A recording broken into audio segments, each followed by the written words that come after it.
Hey, Walter Sorrells back with more tips for the knife maker. Today, a knife for total beginners. No power tools required.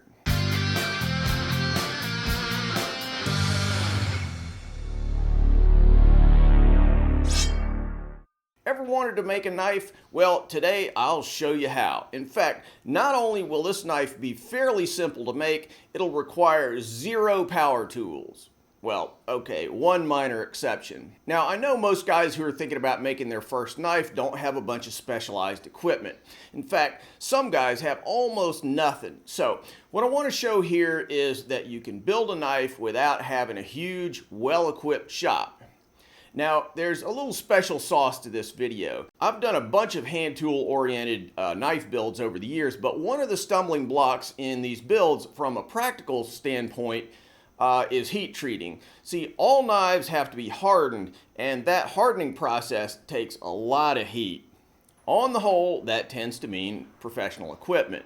Now, I've done one video with charcoal that we heat treated with, but honestly, that was not an ideal way of doing it. So today I'm really stoked to be demonstrating that you can make a knife with a forge that costs, about $50. Now that build, the actual forge itself, is shown in a separate video that I'll link to in the cards and descriptions, but I'll incorporate that simple but powerful forge into this project. By the way, I'm really getting pretty deep in the weeds on this project, which means that the video is going to run pretty long. So I'll break it into two sections. All right, let's get started. Today's knife will be made from a piece of precision ground 01 steel, 1/8 of an inch thick. This is the steel I recommend for beginner stock removal knives. It's pretty easy to heat treat and is available from plenty of different sources online.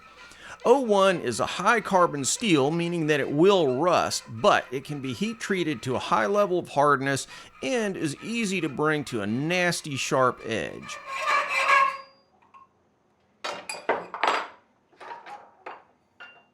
I'll print out the plan, slice out the blade shape, and then transfer it to the steel. You can be as precise or as loose as you want here. I use other tricks later on to dial in the shape with a little more precision, so for me, drawing on the steel is really just a starting point. I don't need to be too exact. Normally I like to drill the holes in the handle for the handle scales and the handle pins that hold them on right now. But in this case, the shape will be fluid enough that putting them in right now might result in them being located somewhere that I don't really like.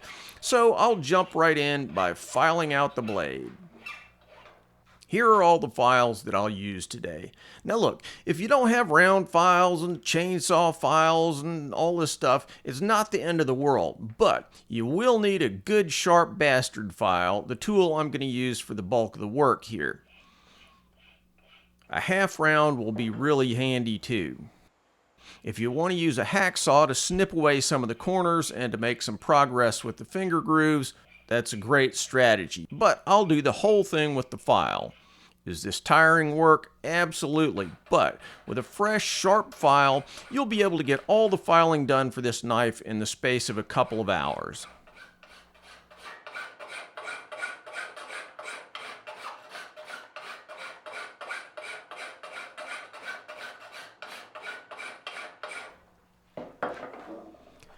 I'm starting at the corners and working my way around the knife. There's no particular reason for doing it this way. My rationale is that it gives me a feeling of steady progress and it helps me to conceive of the knife as a whole, so that if I feel like I need to adjust the design a little in midstream, I've got a sense of the whole design when I do, and I've got room to maneuver.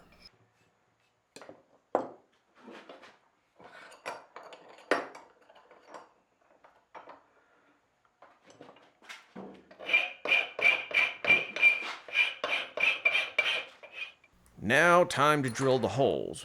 I could have done it later, but honestly, I just wanted a break from filing.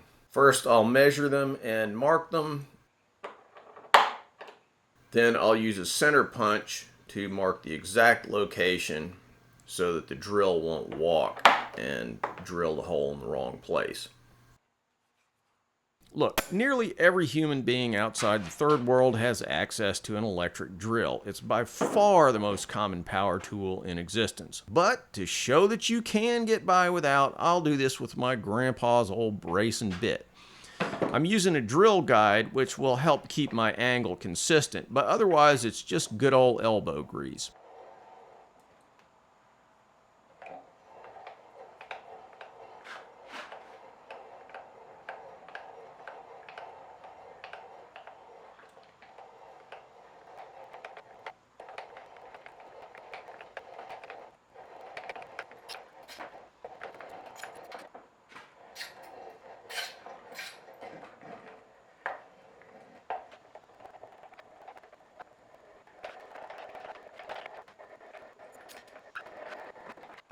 And there we go. 2 nice holes. By the way, if you're interested in picking out plans for the build with really detailed scale drawings and all that, you can pick them up on my Patreon page. All you have to do is support this channel at any pledge level and you'll have access to this and a ton of other projects that I've done over the years.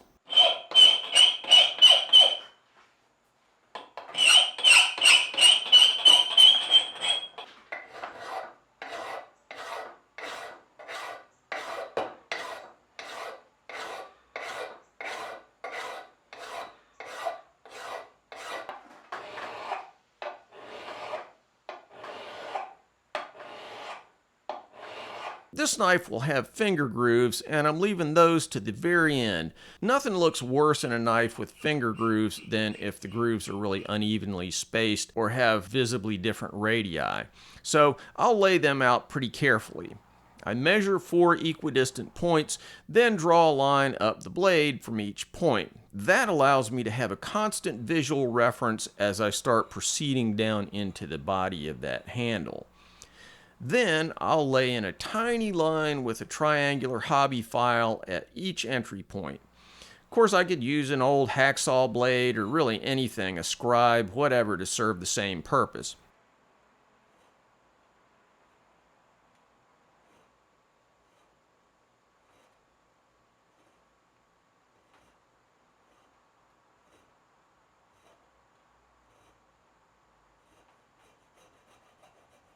Then I'll use this small chainsaw file to enlarge each point, taking care to keep it centered on my reference line.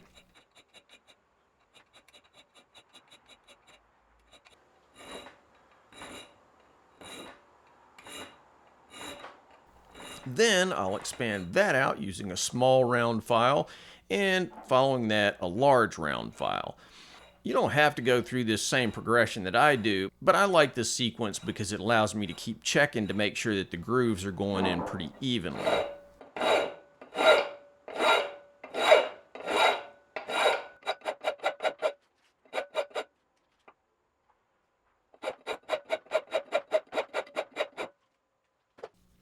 Finally, I'll open them up to final size and depth using a half round file.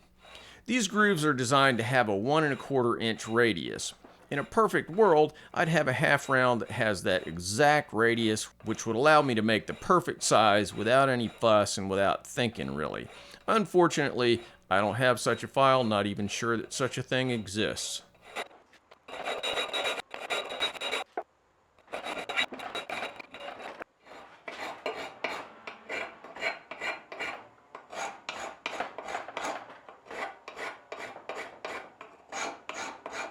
Now it's time to file the bevels.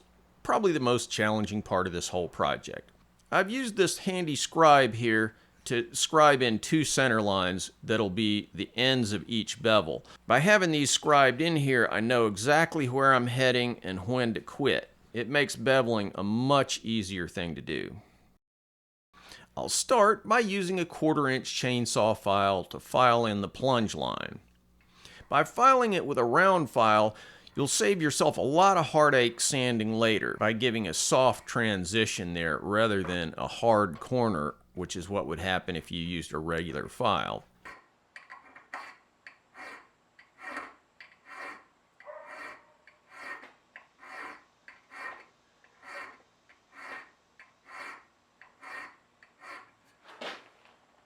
Once I've got that established, I'll switch to my bastard file again and just file in the bevels.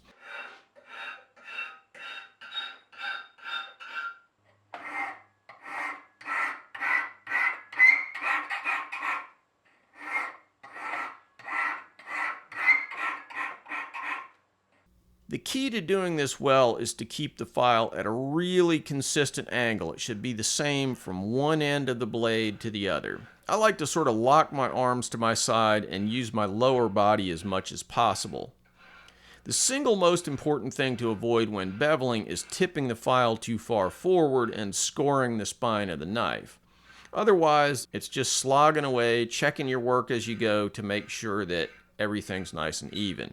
I like to move over with each stroke so that I get a consistent amount of filing done all the way across that bevel.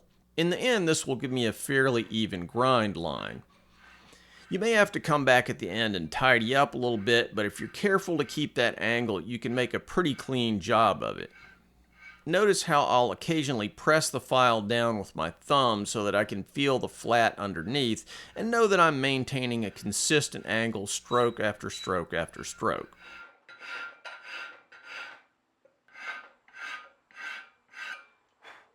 Now you can go straight to heat treating at this point, but it's much easier to sand the steel when it's soft like this than after it's been hardened.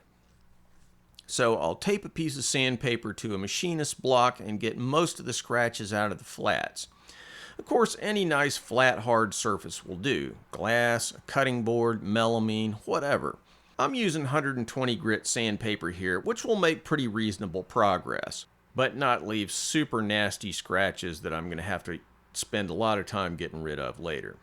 Once I've got most of the filing scratches out, I'll switch to this setup and use a little sanding block to get the rest of the scratches out. I fold the sandpaper around the wooden stick and then just scrub away until the filing scratches are gone, indexing that paper and just changing it as it gets loaded up.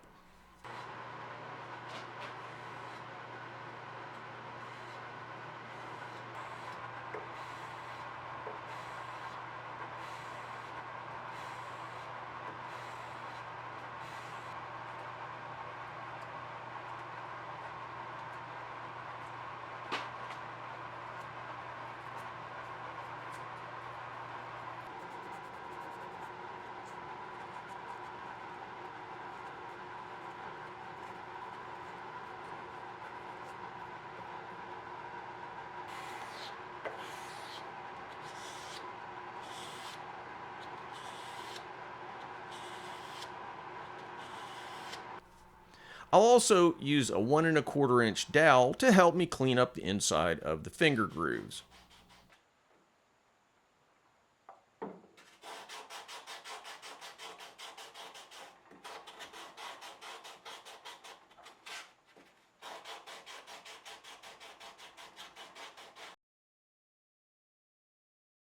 Now it's time for heat treating, where we harden and temper the steel, which means fire.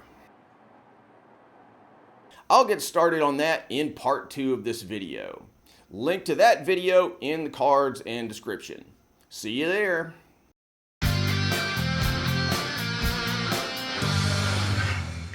Thanks for watching, guys. If you like what we're doing here, please subscribe and make sure that you click on that bell so you get notified of all the latest videos. Want to buy a knife from me? Check out my modern blades at tacticsarmory.com. Digging the channel? You can support our video making efforts on Patreon. You know, I've been banging away on these videos for like 10 years, so I hope you'll show some love for all that hard work. Link in the cards and descriptions.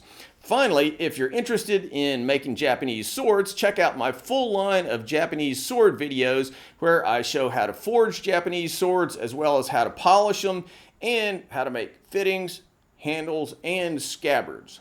WalterSorrellsBlades.com.